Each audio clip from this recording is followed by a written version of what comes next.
तू हिरे माझा मितवा प्रेक्षकांनो, मालिका खूपच सुंदर वळणावरती आलेली आहे. मुळातच ईश्वरीने आता मात्र खूप मोठं आता एक असं काम केलेलं आहे की ज्याच्यामुळे अर्णवचे डोळे तर उघडलेले आहेतच. पण या सगळ्यामध्ये आता मात्र इकडे ईश्वरीने भूतकाळात घडलेला प्रकार कसा घडला, काय घडला, हे सगळं आता अर्णवच्या समोर आणलेलं आहे. आणि त्याचमुळे आता मात्र जी ईश्वरीने डिमांड केलेली आहे ती डिमांड कुठेतरी अर्णवला आता मात्र पटलेली आहे. आणि आपला संसाराची गाडी आता पुढे जाण्यासाठी हीच योग्य वेळ आहे हे त्याच्या लक्षात आलेलं आहे. आणि त्यानंतर नक्की काय घडलंय, पण ईश्वरी इकडेच थांबलेली नाहीये. त्यांनी आता वडिलांची आणि मुलाची सुद्धा भेट घडवून आणलेली आहे. नक्की काय घडलंय आणि त्यानंतर सुप्रिया तर निर्दोष आहेच, पण या सगळ्यामध्ये दोषी असलेली माणसं कोण कोण आहेत हे सगळं अर्णवच्या समोर कसं येणार आहे, किंवा हे सगळं आता मात्र अर्णव या सगळ्यामध्ये कसं समजून घेणार आहे, सगळं सगळं या व्हिडिओमध्ये पाहूया. अंजलीच्या छोट्या बाळाला आपल्या हातामध्ये घेऊन ईश्वरीला तर आता जग जिंकल्याचा आनंद मिळालेला असतो. आणि कुठेतरी तिच्या मनामध्ये सुद्धा मातृत्वाची ही भावना जागी होते. आणि ती विचार करते की मी अर्णव सरांसोबत आज बोलणारच, काहीही झालं तरी सुद्धा या सगळ्यामध्ये आता आमचं नातं पुढे जाण्याची हीच योग्य वेळ आहे, असा विचार करून ती आता अर्णवच्या आणि अर्णवला ती आता म्हणायला लागते की आज मी म्हणजे अंजलीताईंचं बाळ माझ्या जवळ घेतलं होतं. इतकं छान वाटतं ना बाळाचा तो स्पर्श. आणि बाळ खरंच घरामध्ये आनंद आणतं आणि आईबाबांना सुद्धा एकत्र आणतं. तर मला असं वाटतंय की आपण सुद्धा आपल्या आयुष्यामध्ये आपला संसार आता पुढे न्यायची ही वेळ आलेली आहे. त्यावरती मग आता अर्णव तिला सांगायला लागतं, हे बघ मी सिंदूर, मला तुझ्याबद्दल काहीही म्हणणं नाहीये. तुझ्यासोबत संसार करायला मी आनंदाने तयार आहे. पण पण जोपर्यंत गोष्टी काही क्लिअर होत नाहीयेत ना, जोपर्यंत या सगळ्यामध्ये आता गोष्टी क्लिअर होत नाहीत की आपण नक्की आता काय घडलं होतं त्यावेळेला, तुझी आई निर्दोष आहे का, हे सगळं जोपर्यंत क्लिअर होत नाहीये तोपर्यंत मी आता माझं नातं पुढे नेऊ शकत नाही, माफ कर मला. आणि हे ऐकल्यावरती मग आता ईश्वरीला खूपच वाईट वाटलेलं आहे. तिला या सगळ्यामध्ये आता मात्र आपण अर्णवला कसं हे करायचं या गोष्टीचं खूपच वाईट वाटतंय. आणि त्यानंतर आपण तर पाहिलं की ईश्वरीने मात्र आता इकडे बाबांना शोधण्याचा सुद्धा प्रयत्न केलेला असतो, जेणेकरून जे काही सत्य आहे ते समोर येईल. पण इतकंच करून पुरेसं नाहीये, आपल्याला ॲट अ टाइम सगळं करायला पाहिजे. मग आता ईश्वरी शिर्केंना कॉल करून आपली मदत करण्यासंदर्भात समजावते. ईश्वरी शिर्केंना सांगायला लागते की मला एक छोटंसं काम करायचं आहे आणि त्या कामासाठी मला तुमची मदत हवी आहे. असं म्हटल्यावरती मग आता इकडे शिर्के सांगायला लागतात, कशाबद्दल काय. त्यावरती ती सांगते, मुळातच या सगळ्यामध्ये जर का आपण म्हणजे सगळ्यात महत्त्वाचं म्हणजे अर्णव सरांचे वडील रमाकांत राजे शिर्के हे या शहरातच आहेत. आणि त्यासाठी या शहरामध्ये ते असताना आपण जर का त्यांचा व्यवस्थितरित्या शोध घेतला तर कदाचित आपल्याला या सगळ्यामध्ये गोष्टी आता क्लिअर होतील. आणि अजून एक मला तुमची मदत पाहिजे आहे. असं म्हटल्यावरती मग आता लगेचच इकडे शिर्के सांगायला लागतात, अजिबात काळजी करू नका मॅडम, तुम्ही जे काही बोलाल ते मी करायला तयार आहे. पण सरांना समजलं तर. यावरती ईश्वरी म्हणते, सरांना जे काही समजेल ना त्याची जबाबदारी माझी. असं म्हटल्यावरती मग आता ईश्वरी इकडे पुढचा प्लॅन करते. ती अर्णवकडे येते आणि अर्णवला काही गोष्टी सांगायला लागते की आज तुम्हाला म्हणजे ऑफिसला या वेळेत जायचं आहे. आणि त्यावरती मग आता तो सांगतो, हो मला माहिती आहे. इकडे आता ईश्वरी विचार करते, माफ करा मला, म्हणजे आज जे मी काही करायला चालले ना त्यामुळे त्याचा काय परिणाम होईल, कसा परिणाम होईल याची मला अजिबात खबर म्हणजे नाहीये. पण तरीसुद्धा या सगळ्यामध्ये मात्र आता काहीतरी पॉझिटिव्ह बाहेर येईल अशी मी अपेक्षा करते, असं म्हणत ईश्वरीने आता मोठा प्लॅन. आणि इकडे इंटरव्ह्यूसाठी एक मुलगी आली आणि आता इंटरव्ह्यू चालू असताना इकडे आता काहीतरी अर्णवच्या खाण्यामध्ये किंवा पिण्यामध्ये असं काहीतरी दिलेलं आहे की ज्याच्यामुळे अर्णव बेशुद्ध पडलेला आहे. अर्णव बेशुद्ध पडल्यावरती मग आता इकडे ती मुलगी त्याच्या खांद्यावरती डोकं ठेवून आहे. आणि तोपर्यंत हे आता पत्रकार आता मात्र शिर्केंच्याच गोटातले आहेत, ते आलेले आहेत आणि ते क्लिक करायला लागलेले आहेत. आणि त्यानंतर अनेक फोटो क्लिक झाल्यावरती ईश्वरीची एंट्री झालेली आहे. एंट्री झाल्यावरती मग आता इकडे ईश्वरी सांगायला लागते, चला सगळ्यांनी बाहेर व्हा. यावरती ते म्हणतात की अर्णव राजे शिर्के, तुमचं हे वागणं अजिबात बरोबर नाहीये. असं म्हटल्यावरती मग आता इकडे ईश्वरी येते. ईश्वरी आल्यावरती ईश्वरी सांगायला लागते, काय आहे हे अर्णव सर. यावरती अर्णव सांगायला लागतो, मिस इंदोर तुम्ही आता माझ्यावरती विश्वास ठेवा, काही झालं तरी सुद्धा मी असं काही केलेलं नाहीये किंवा आता मी असं कधी काही करणार सुद्धा नाहीये यावरती. आणि आता मग त्यावरती ईश्वरी म्हणायला लागते, "मग हे फोटो, जे फोटो आता इकडे दिसतायत त्या फोटोंचं काय?"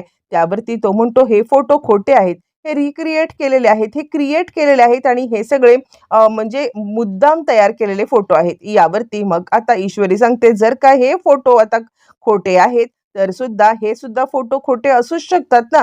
म्हणजे आता तुमचे वडील आणि माझी आई यांना सुद्धा या पोझिशनमध्ये आणण्यात आले असेल ना. या फोटोमध्ये तुम्ही जर का तुमच्या वडिलांकडे नीट पद्धतीने पाहिलत ना, तर ते सुद्धा कोणत्यातरी नशेमध्ये आहेत हे तुम्हाला कळेल. माझी आई भांबावलेली आहे.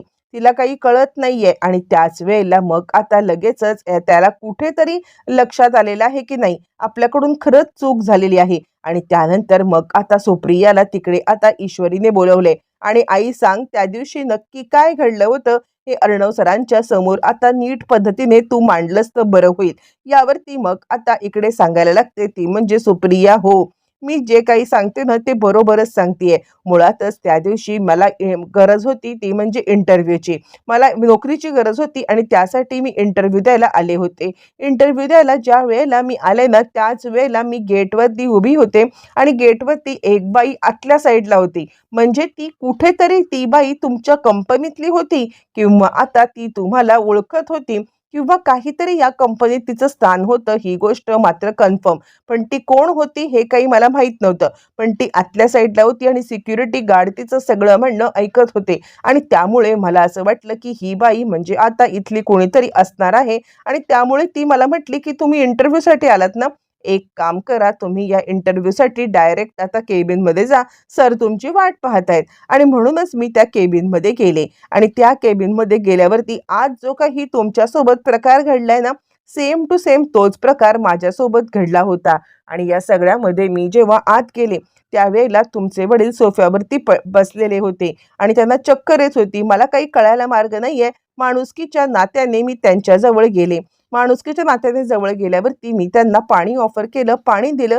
त्याच वेळेला त्यांचा तोल गेला आणि त्यांचा तोल गेल्यावरती त्यांचं डोकं माझ्या खांद्यावरती होतं.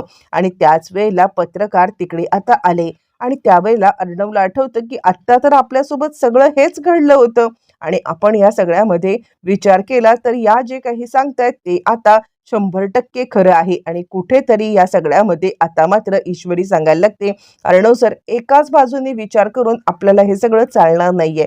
काहीही झालं तरी नाण्याची दुसरी बाजू आहे, ती सुद्धा समजून घ्यायला आपल्याला जमलं पाहिजे." असं म्हटल्यावरती मग आता इकडे ती सांगायला लागते, "आणि इतकंच नाहीये.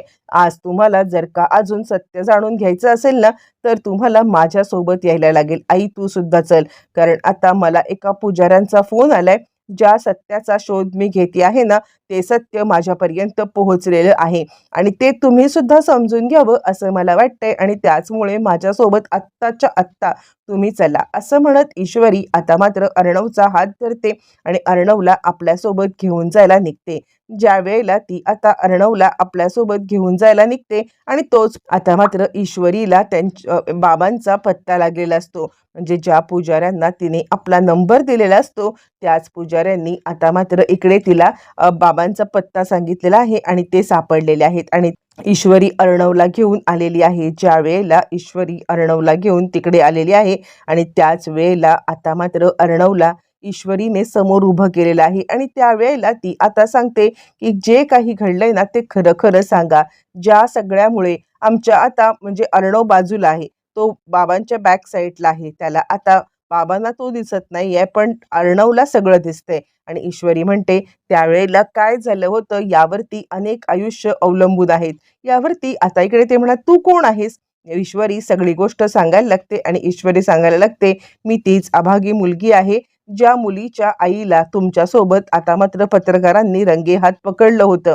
त्याच बाईची मी मुलगी आहे आणि अजून माझी एक ओळख म्हणजे तुमच्या मुलाची बायको." आता मात्र इकडे रमाकांतला मोठा धक्का बसलाय. "काय? अर्णवची बायको? यावरती ती म्हणते, "हो, अर्णव सरांची बायको." मग आता ती सांगते, की "तुमच्या त्या भूतकाळाच्यामुळे आता माझं आयुष्य खूपच बिकट झालेलं आहे. आमचा संसार सुरू होण्यासाठी सत्य समोर येणं गरजेचं आहे." आणि त्यावरती रमाकांत सांगायला लागतात, "मुळातच तुझ्या आईला मी पहिल्यांदा त्याच वेळेला शुद्धीत आल्यावरती पाहिलं होतं. त्यामुळे तुझ्या आईच्याबद्दल तर मला काही माहितीच नाहीये. मला या सगळ्यामध्ये अडकवण्यात आलं आणि तुझ्या आईला सुद्धा." हे सगळं कळलं. मात्र आता अर्णवचे डोळे चांगलेच उघडलेले आहेत. त्याला कुठेतरी समजलेलं आहे, की आत्तापर्यंत आपण या सगळ्यामध्ये जे काही करतोय ते सगळं चुकीचं आहे आणि आता मिस इंदोरला आपण या सगळ्यामध्ये उगाच दोष दिला आणि तिच्या आईला सुद्धा. हे सगळंजण कुठेतरी आपल्या गोष्टींच्यामुळे म्हणजे आपल्या घरामधील वादामुळे, आपल्या वडिलांना अडकवण्यामुळे त्यांना सुद्धा या सगळ्यामध्ये अडकवण्यात आलेलं आहे. आणि त्याचमुळे अर्णव आणि ईश्वरी या दोघांच्या मधले तर दुरावे संपलेत, पण ईश्वरी आता रमाकांत राजेशिर्के आणि अर्णव यांच्यामधले दुरावे कसे संपवणार पाहणं मात्र फारच रंजक ठरणार आहे.